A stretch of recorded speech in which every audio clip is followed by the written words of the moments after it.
Olá para todos, bom dia, boa tarde ou boa noite. Estamos mais uma vez aqui reunidos para apresentar para vocês mais um vídeo da Fundação CCERJ, do Pré-Vestibular Social, da disciplina de Biologia. No dia de hoje, a gente vai trabalhar o capítulo 13 da nossa apostila, do nosso módulo 1 de Biologia. E o assunto que a gente vai discutir, vai abrir a conversa para que depois, posteriormente, vocês, alunos, possam trabalhar com seus mediadores, seus tutores, é uma introdução para o estudo das proteínas. Então, vamos começar com uma seguinte colocação para vocês. O que são proteínas e onde estão existentes as proteínas? Se a gente pegar como um exemplo, a título de exemplo, de ilustração, uma amostra de sangue, né? Todo mundo já fez exame de sangue, já tirou sangue num laboratório para determinar a taxa de açúcar no sangue, para ver se estava diabético ou se estava com colesterol alto. Mas além desses hemograma, mas além desses testes que são muito comuns, corriqueiros, existe uma série de outras substâncias que podem ser encontradas no sangue, no plasma sanguíneo. Então, quando você retira o sangue, se você usa algum anticoagulante, você vai separar o sangue no hematócrito, nos elementos figurados, nos leucócitos, mas vai ter uma parte acima desse tubo de ensaio que é o plasma. E o que tem nesse plasma? Você vai encontrar água, quase 90% do plasma é formado por água. Você vai encontrar glicose, você vai encontrar lipoproteínas, melhor dizendo, colesterol, o HDL, chamado bom colesterol, o LDL, o mau colesterol, os triglicerídeos. Mas vamos encontrar também outras substâncias, hormônios, enzimas, proteínas de transporte, albumina, proteínas ligadas à coagulação do sangue. E a gente vai encontrar uma série de substâncias que são classificadas como proteínas, além das substâncias que são açúcares, que são lipídios ou são lipídios associadas também a proteínas, como o LDL, o HDL e outras. Então, as proteínas elas têm uma grande predominância, não só no sangue, mas em uma série de outras estruturas do corpo. Por exemplo, a melanina que forma a pigmentação da pele, a queratina do cabelo, o colágeno. Então, as proteínas estão distribuídas em todo o nosso corpo, desempenhando uma série de funções. Os hormônios, muitos hormônios são fundamentais, são proteínas. Muitos hormônios são proteínas e são fundamentais para o controle do funcionamento corporal, do organismo. Quando alguma menina ou mulher faz um teste de gravidez, né, muitas das vezes a detecção da diferença de hormônios, que são proteínas, é que vão indicar uma possível gravidez. Por exemplo, quando o indivíduo tem uma deficiência hormonal e pode ficar doente com isso, os hormônios são medidos no sangue. Por exemplo, os hormônios que estão relacionados às doenças da tireoide. Então, o sangue ele transporta diversas substâncias, dentre essas substâncias as proteínas. E o que são proteínas? Proteínas nós chamamos de polímeros, são macromoléculas, ou seja, moléculas muito grandes, que são formadas por blocos ou átomos, ou conjunto de átomos formando moléculas menores que se agrupam, que se encadeiam, que se reúnem para formar as chamadas proteínas.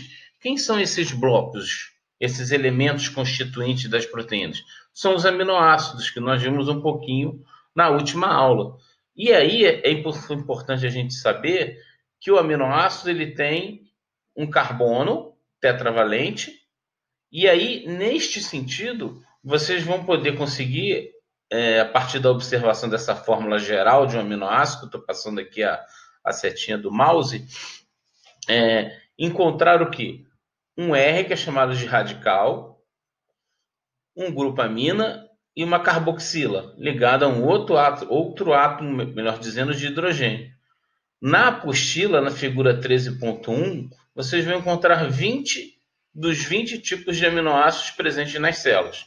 A título de ilustração, vocês vão poder encontrar o carbono, o hidrogênio, que pode ser este hidrogênio aqui, como tem hidrogênio aqui, tem hidrogênio aqui, tem hidrogênio aqui. Os radicais, aqui é um H, é um radical. O CH3 é outro radical. Aqui é um outro radical.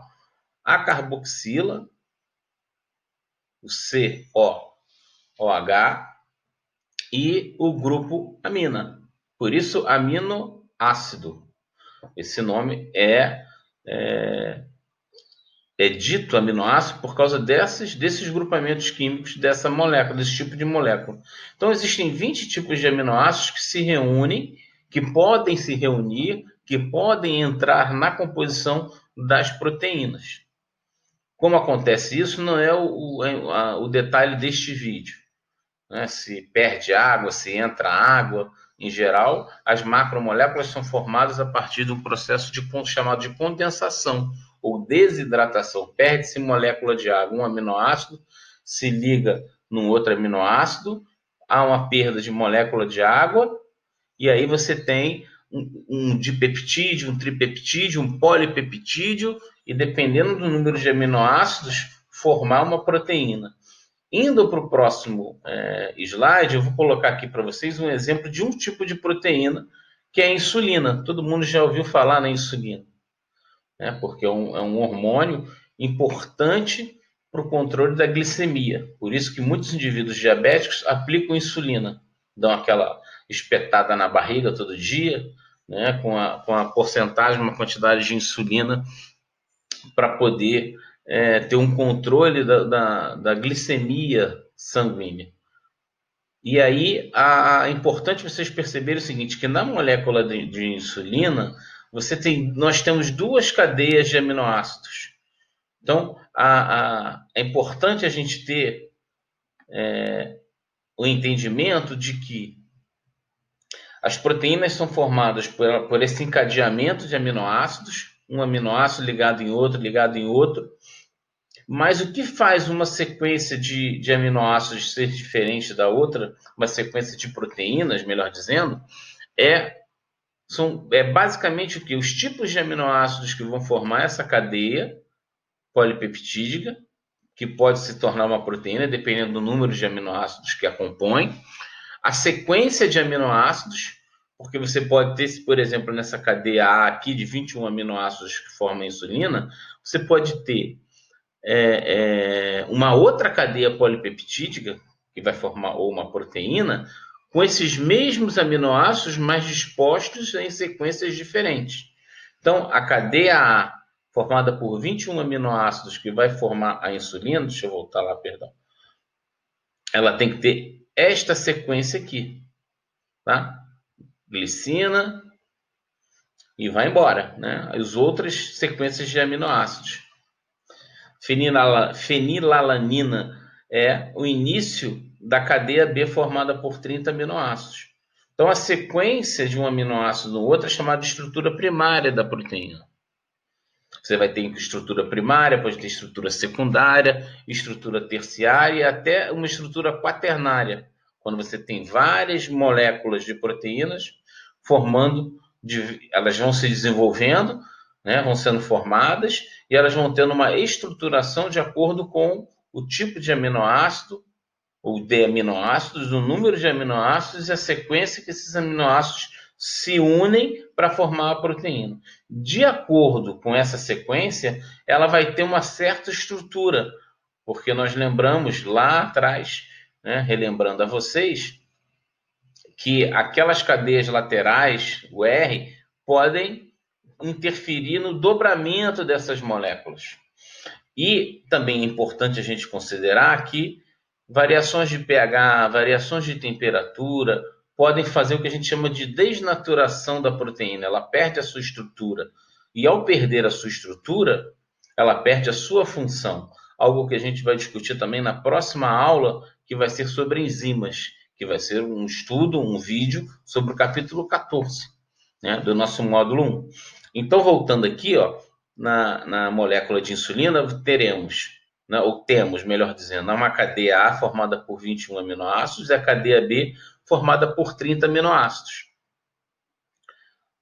A cadeia A é essa estrutura azul e a cadeia B formada por essa estrutura em verde. Essas cadeias de aminoácidos que formam proteínas formam uma conformação estrutural, originam conformações estruturais e elas se reúnem para formar a molécula de insulina. É importante a gente descobrir descobrir o seguinte, que as proteínas, como um resumo, são polímeros de aminoácidos, ou seja, são encadeamento de aminoácidos, podem ser no máximo 20 aminoácidos, entram 20 aminoácidos na composição dessa proteína. A sequência de aminoácidos e como esses aminoácidos interagem entre si vão determinar a estrutura da proteína. E a forma da proteína, dependendo do formato da proteína, ela vai ter uma função específica. Então, sequência de aminoácidos, o número de aminoácidos e os tipos de aminoácidos vão determinar uma forma da proteína, uma estrutura da proteína, e, consequentemente, essa estrutura da proteína vai ter uma função específica. Seja uma função hormonal, seja uma função de enzima, seja uma função estrutural do nosso corpo, como a queratina, como a melanina, e muitas outras proteínas que formam o corpo humano, junto com outras biomoléculas que nós falamos na aula passada. Proteínas, glicídios, lipídios, ácidos nucleicos, a água. Então, é importante relembrar um pouco a aula anterior, capítulo 12, e como atividades importantes para esta semana é fazer a leitura do capítulo 13, discutir os conteúdos do capítulo 13 com os seus mediadores, com os seus tutores, desenvolver as atividades do capítulo. Existem muitas atividades do capítulo que são fundamentais que vocês façam essas atividades, tentem fazer essas atividades, porque elas são reflexivas e elas vão favorecer o aprendizado desse conteúdo específico de proteínas existente no capítulo. E, evidentemente, ao surgir dúvidas, essas dúvidas precisam ser tiradas com os seus mediadores, que vêm dando um apoio a esse trabalho, vem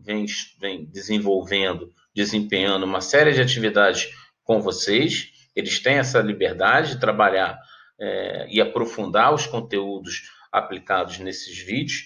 E aí vocês, lendo o capítulo, desenvolvendo as atividades do capítulo e sistematizando as dúvidas de vocês, colocando no papel a dúvida que vocês têm, vocês podem discutir com os seus mediadores essas dúvidas. Eles vão poder esclarecer melhor o assunto da apostila, o assunto do capítulo que está sendo discutido a cada semana, nesta semana específica, as proteínas. E aí vocês vão conseguir depois pegar exercícios de proteínas e desenvolver de outras substâncias também. Então, essa é a ideia de trabalho desta semana. Na semana que vem, nós vamos fazer um vídeo de introdução às enzimas, que são proteínas muito especiais. Em geral, são proteínas as enzimas. As enzimas são proteínas que têm funções fundamentais para a sobrevivência dos seres vivos e, evidentemente, a sobrevivência do nosso corpo, que nós mantenhamos a nossa saúde em dia, digestão, uma série de outras funções que só ocorrem e só conseguem serem realizadas e manterem o nosso corpo em bom funcionamento graças às enzimas. É o assunto da semana que vem. Gostaria de agradecer em nome da Coordenação de Biologia e desejar a vocês muita saúde, continuem se cuidando e até a próxima.